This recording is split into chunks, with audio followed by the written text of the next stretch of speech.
जय हिंद, जय भारत। और आप सभी का स्वागत करूंगा आपके अपने चैनल CCN News 24 के अंदर। मौजूद हूं भारत की राजधानी दिल्ली के अंदर और बवाना नहर यहां पर है। देखें यहां पर बहता हुआ जल आपको दिखाई दे जाएगा। मैं बवाना के अंदर मौजूद हूं और JJ कॉलोनी का एरिया है ये। एक तरफ नहर है और दूसरी तरफ झुग्गियाँ हैं और यहाँ पर कमज़ोर वर्ग के लोग रहते हैं, गरीब परिवार के लोग रहते हैं जो कि अपना गुजारा बसर बड़ी मेहनत करके कमाते हैं ये लोग। और अभी 2 दिन पहले यहाँ पर एक बहुत बड़ा हादसा हुआ है। आसमान से बिजली गिरती है और एक बच्चा ऑन द स्पॉट डेथ हो जाती है जिसकी, और एक महिला जो कि वो भी उसकी चपेट में आ जाती है बिजली की, लेकिन वो जीवित है। लेकिन इस हालात में नहीं है वो कि वो अब चल फिर सके, क्योंकि कहीं ना कहीं बहुत ज़्यादा हानि शरीर की उनकी भी हुई है। और देखें, अगर ध्यान से देखेंगे तो कितने छोटे छोटे बच्चे यहाँ पर मेरे साथ मौजूद हैं। सारे के सारे छोटे छोटे बच्चे हैं, लेकिन ये लोग गरीब परिवार के हैं। बस इन लोगों के अंदर हिम्मत है लड़ने की। सच ये है कि इन लोगों के अंदर हिम्मत है लड़ने की, लेकिन इनको अवसर नहीं दिया जाता। सरकार इनको अगर मौका दे, इनको अवसर दे तो ये कुछ का कुछ कर सकते हैं, लेकिन इन लोगों को मौका नहीं दिया जाता। मौका दिया जाता है सिर्फ रईस के बच्चे को। इन लोगों को मौका दिया जाए। दूसरी बात मैं आपको बता दूं कि जब जो बच्चा है वो भी यहाँ पर नहर से जल भरने आता है और जो महिला है वो भी यहाँ से जल भरने के लिए आती है। इसी दौरान बिजली कड़कती है और दोनों के ऊपर बिजली इस तरह से टूट पड़ती है कि एक बच्चे की तुरंत मौत हो जाती है और दूसरी अभी बिस्तर पर है। इसी बिजली गिरने की वजह से अगर सामने वाला पेड़ अगर आप देख पा रहे हो कैमरे से, तो पूरा पेड़ झुलस गया है और इस तरफ भी एक पेड़ है जो बता रहे हैं यहाँ पर ये ऊपर से पूरा झुलस गया है ये पेड़ भी। कुछ महिलाएं हैं, मैं एक बार उनसे बात कर लेता हूँ यहाँ पर। क्या नाम है आपका? मुस्कान नाम है। आपने देखा था यहाँ पर क्या हुआ था? जिस टाइम में हुआ था ये तो हम अपने घर पे थे, लेकिन जब अचानक से जब ये हुआ ना तो हम लोग अपने घर से, जो काला मौसम हुआ अचानक से, जब धूमसानी जो बिजली कड़कती है जैसे वैसा आवाज़ आया। आने के बाद हम लोग घर से बाहर निकल के देखते हैं ऐसा क्या हुआ।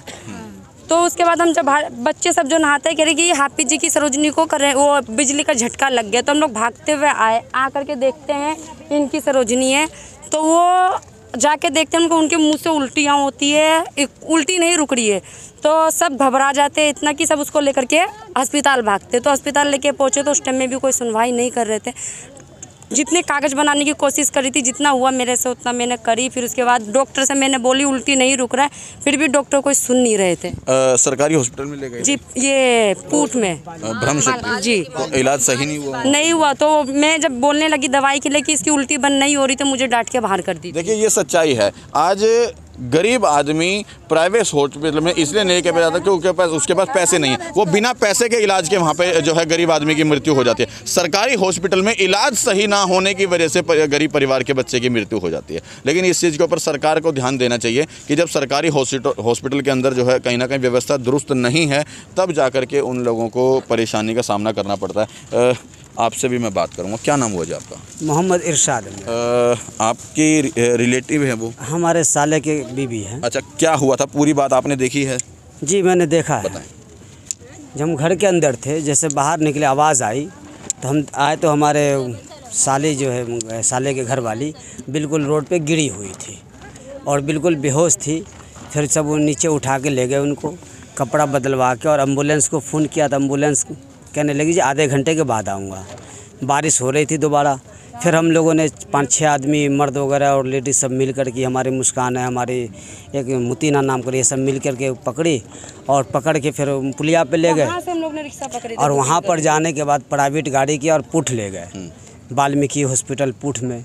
वहाँ सही तरीक़ा से इलाज नहीं किया, यहाँ तक के आधे पौने घंटे मरीज़ को बाहर कर दिया।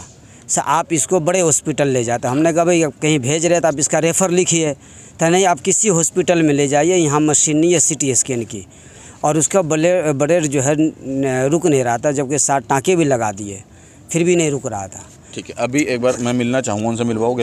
एक बार आप मेरे साथ आओ और मैं उस महिला से भी प्रयास करूँगा कि आपकी बात करा सकूँ कि वो खुद बताएंगे कि क्या हुआ है, कैसे हुआ था। बिजली के कारण से। बिजली के कारण से।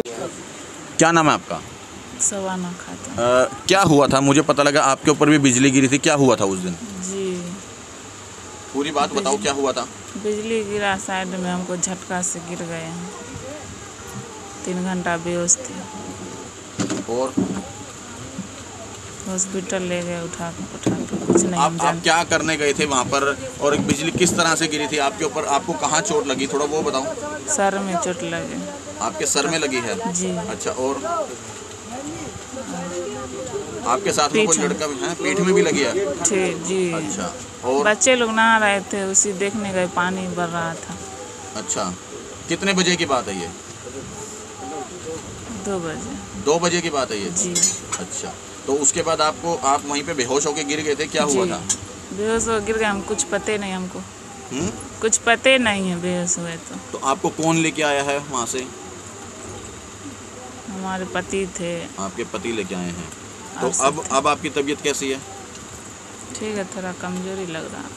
कमजोरी लग रहा है में झुनझुनी झुनझुनी। अभी भी, मतलब आपको? जी। तो अब डर लगता है वहाँ पे जाते हुए या नहीं लगता है वहाँ पे? जी, डर लगता है। अब डर लगता है वहाँ पे जाते हुए। उसके बाद गए हो वहाँ पे?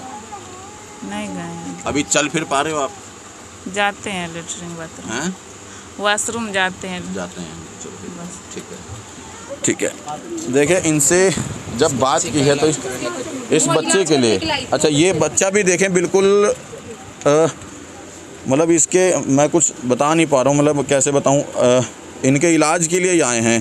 क्या क्या दिक्कत है इनको? ये सर में पानी है, डॉक्टर बोला क्या है? ऑपरेशन होगा। सर में पानी है, डॉक्टर बोला। सर में पानी है? जी। देखिए, सर में बच्चे के पानी है, इनके इलाज के लिए ये यहाँ पर आए हैं और बिजली इनके ऊपर टूट पड़ी। हालांकि ये जीवित हैं, फिर मैं बता दूँ इनके ऊपर, लेकिन बिजली पूरी तरह इनके ऊपर तो क्या टूटी, इस समय तो पूरे क्षेत्र के ऊपर बिजली टूटी पड़ी है। सबको डर है कि उस नहर की तरफ जाते हुए अब, क्योंकि बिजली गिरने से एक 10 वर्ष के बच्चे की मौत हो गई और एक महिला जो अपने बच्चे का इलाज कराने आती है वो खुद उसकी बिजली की चपेट में आ जाती है। और उनकी बताया उन्होंने हाथ में अभी भी उनको झंझनाहट है, उनकी कमर में उसको लेकर के कहीं ना कहीं दिक्कत आई है। बस सर में इनके 7 टाँके भी आए हैं। लेकिन इन तमाम चीज़ों को देख करके सरकार से फिर एक निवेदन करूंगा, इनकी सहायता ज़रूर की जाए, क्योंकि अक्सर आप चुनावों के अंदर कहीं ना कहीं लाखों करोड़ों रुपए खर्च कर देते हो और एक परिवार की मदद करने से कतई भी पीछे ना हटें और इस परिवार की जितनी हो सके मदद ज़रूर करें। जय हिंद, जय भारत।